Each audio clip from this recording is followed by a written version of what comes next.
Well, the UCC debate is back, and in Kerala, the opposition is up against the bill, calling it completely unconstitutional. Do remember that we have seen voices of protest come in from Kerala over the UCC. We also have seen talk about the UCC in various other states, but particularly in Kerala, we've seen the Congress party over there raise the issue and calling for essentially the nipping of the bill in its bud.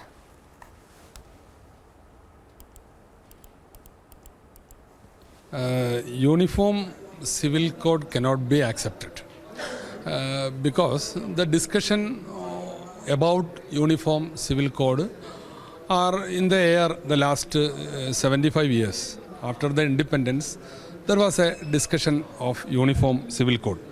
But the civil code issue is, civil code is related to personal laws. A personal laws is a part of belief. It is different from one individual to another individual. All personal laws are related to their belief, faith. That is the version. Then it is different from Muslim to Hindu, Hindu to Christian. Everybody is different.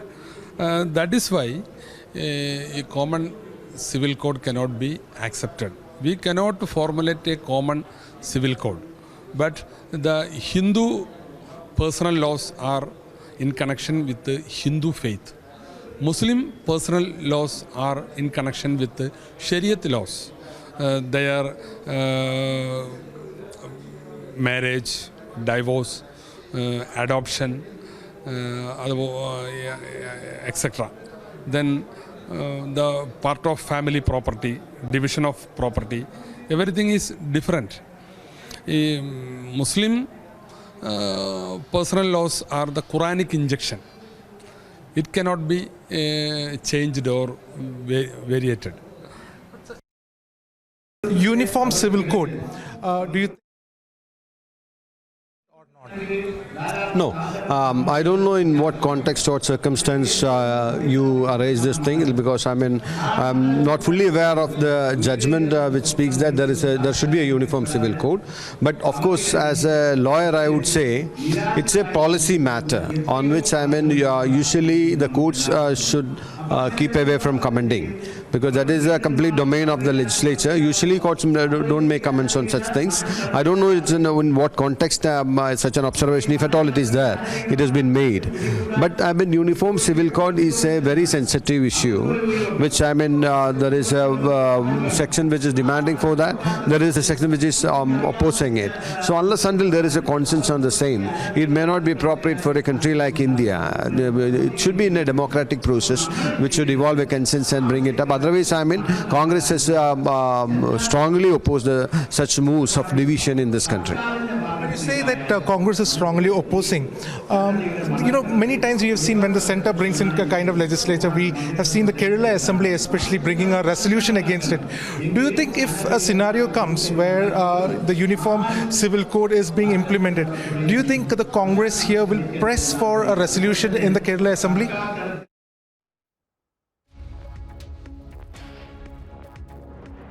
The government has not even initiated any move on that lines, but I would say the mind of the Kerala, the state as such, will be against any such move which may create division within the country. So that I can assure.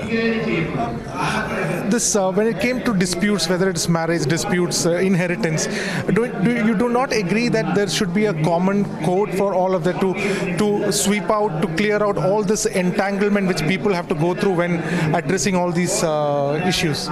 See, if someone look at it very objectively and subjectively, one can argue and establish that such a uniform civil code may be of great convenience for the country, the system, the judiciary, everything. But it's not always convenience which matters. See, we have expressed this earlier also. different occasions we have expressed our view. This is an attempt to impose one law to other majorities.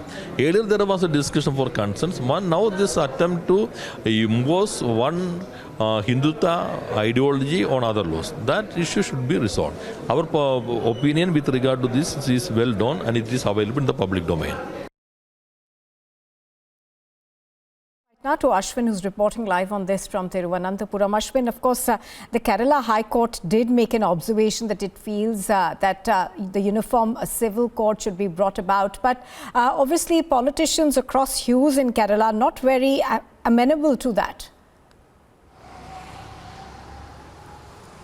Absolutely. What the Kerala High Court in its order had stated while giving a judgment on a divorce petition, it had very categorically stated, remember it's a division bench of the Kerala High Court by Justice Mushtaq, who's a very senior judge. He had written on record to state that it is high time the centre moves in the direction of creating a uniform marriage code. Now, even though he has stated it's uniform marriage code comes well within the ambit of the Uniform Civil Code. It is the essential part of the Uniform Civil Code where most of these laws of whether it's inheritance, whether it's divorce, whether it is marriage, all these comes under a common ambit. So based on that, after the High Court verdict, what we clearly see from the politicians in Kerala is that there is no kind of support for the Uniform Civil Code itself. Although the Rajya Sabha private bill has been introduced, the politicians in Kerala did, whether it's a CPM or the Congress, has unanimously stated that the Uniform Civil Code is not good for the country as a whole. And even we spoke to the Law Minister of Kerala, P. Rajiv, we spoke to the Congress MLA, Matthew Kuralnadan, as well as the Indian Union Muslim League leader, N. Shamsuddin. All of them are tall leaders in the state. All of them have unanimously stated that they are not for the Uniform Civil Code. So clearly the politicians in Kerala have taken this stance. What needs to be seen is how well they will react when the Uniform Civil Code procedure gets very, very intrinsic and the centre moves in that direction. However, when we asked the Law Minister of Kerala, P. Rajiv, whether they will pass a resolution, he said this is too premature to answer a question like that. And in case something like that comes up, the government will decide. So clearly the stance is clear, both of the CPM and the Congress, that they are unanimously against the Uniform Civil Code. All right, Ashwin reporting on that from Thiruvananthapuram. Thank you very much for joining us. So as Ashwin is pointing out, of course, divisions extremely clear within the politicians in Kerala. Thank you for joining us.